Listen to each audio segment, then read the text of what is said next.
Hi, this is Natalie from BaggageReclaim.com. I had a pretty long conversation with a guy a couple of days ago, and he, like a lot of women actually that I talked to, was finding himself coming up against all sorts of obstacles in his relationships. And he said, I'm a pretty laid back kind of guy, and I kind of like to take things slow. And so, I try to be sort of real laid back when I first start dating with them. I really, really want to get to know them. And I said, well, the problem is that you're trying to communicate that you're laid back, but possibly you might also be communicating that you're not really that interested, that you're not that bothered. There is an example of how we think that we're communicating one thing, but actually we're potentially communicating another. Lots of women turn around and they'll say to me, I'm trying to show him how much I love him, how much I care, how loyal I am. I want him to choose me. I want him to say, okay, I'll forsake all others and I'll only choose you. That is why I let him do whatever he likes, why I've taken him back time and time and time again, and why I'll keep taking him back time and time and time again, because I want to show him how much I love him. Well, it's not the only thing you're communicating. You may be showing that you're loving him, but you're also showing that you have not got enough self-respect or self-love. And as a result of that, he might also be thinking, in fact, it's very likely that he's thinking, you are not the one for me, or even, I'm not marrying you. He will possibly relegate you from a potential long-term thing to somebody who he can pass time with, because he doesn't see that type of behavior as a type of thing that he wants to get married to. It's harsh, but it's true. And this is why it's really, really important to have boundaries. Boundaries are about what you are prepared to put up with. That's not just in your romantic relationships, that's in general. It's about what you're prepared to accept. Boundaries teach people how to treat you and what to expect from you. And they impose limits, not just upon others, but they also impose limits upon yourself, because boundaries give you that opt-out point. Boundaries are very much intrinsically tied to your values, which are linked into your belief system. These are your values about what are fundamentally important to you. If you don't have any boundaries, you're unlikely to be paying attention to what your values are, and you will basically love without limits. And people will be able to do things and be things in relationships with you that you really should not be putting up with. If you don't have boundaries and values, how do you know what you like? How do you know what you don't like? How do you know when you feel good? How do you know when you don't feel good? How do you know when it's time to say enough? When you are in your relationship, think about, what is the other potential meaning of what I'm doing? And I'm just talking about any old relationship here. If you found yourself in a pattern of being involved in dubious relationships and you know that you have little or no boundaries, it is really, really important that you start asking yourself, what is the other meaning of what I am doing? It's all very well thinking, I'm trying to show how much I love and care.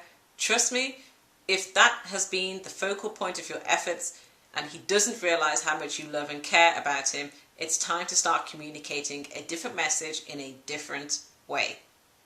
At the end of the day, no relationship can survive, or if it does, it will survive in a very, very unhealthy way without boundaries. You must impose limits upon yourself and also upon others. Otherwise, you will open yourself up to being taken advantage of and being abused. You must consider, what is the other meaning of what I am doing? I might be trying to show him how much I love and care about, adore him, want to be there for him. He gives me the best sex I've ever had, la la la la la. But at the end of the day, I'm also showing I don't really care about myself enough. When we want people to love, care, trust and respect us, it's important that we love, care, trust and respect ourselves. If you have to do stuff that basically causes you not to have any self-respect, not to have any self-love, self-care or trust of oneself, in order to basically do those things or to be there for somebody else, it's not a healthy relationship. If loving someone means that you can't love you, always, always choose you. You're communicating the wrong things about yourself, And it's important to bring yourself back down to earth, place your feet in reality, and take off the rose-tinted glasses, the fur coat of denial, and get real about who you are and your relationships. And make sure that what you are communicating is actually what you're communicating. The definition of relationship insanity, and this is where insanity is basically doing the same thing over and over again and expecting a different result. Relationship insanity is going into your relationships, going for the same guy, different package, or woman, and carrying the same baggage, same beliefs, same attitude, same behaviours, basically doing the same relationship habits and then expecting different results. If you have continuously been trying to communicate one particular message and it seems to have fallen on deaf ears and your efforts have gone unappreciated and you're not getting the relationship that you want, you are not communicating what you intended to communicate, and you must try to communicate that differently, or try to understand what you have communicated and work out, is this a situation that I want to stay in?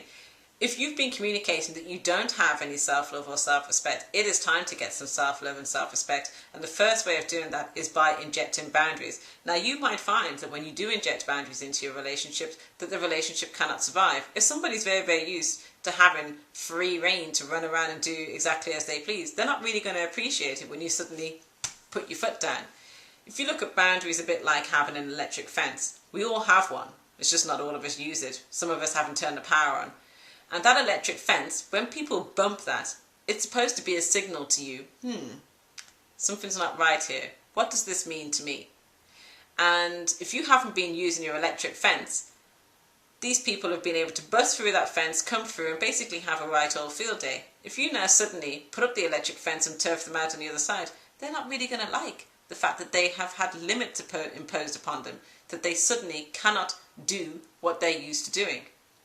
Remember, people are making assumptions about what they think you are likely to do based on what you're doing now. Hence, if you want people to think that you're likely to do something in the future, make sure that you are doing it now. People get used to doing. They get used to doing exactly what they like. Make sure that you are communicating exactly what you intended. Don't rely just on words. Make sure that your actions are in line with your words.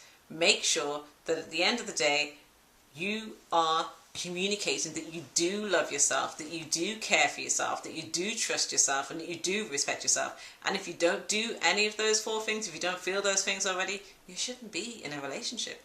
What you should be doing is addressing the reason why you don't feel these things towards yourself, so that you can be in a position to welcome those things into your life, because you will not get them as long as you don't have them.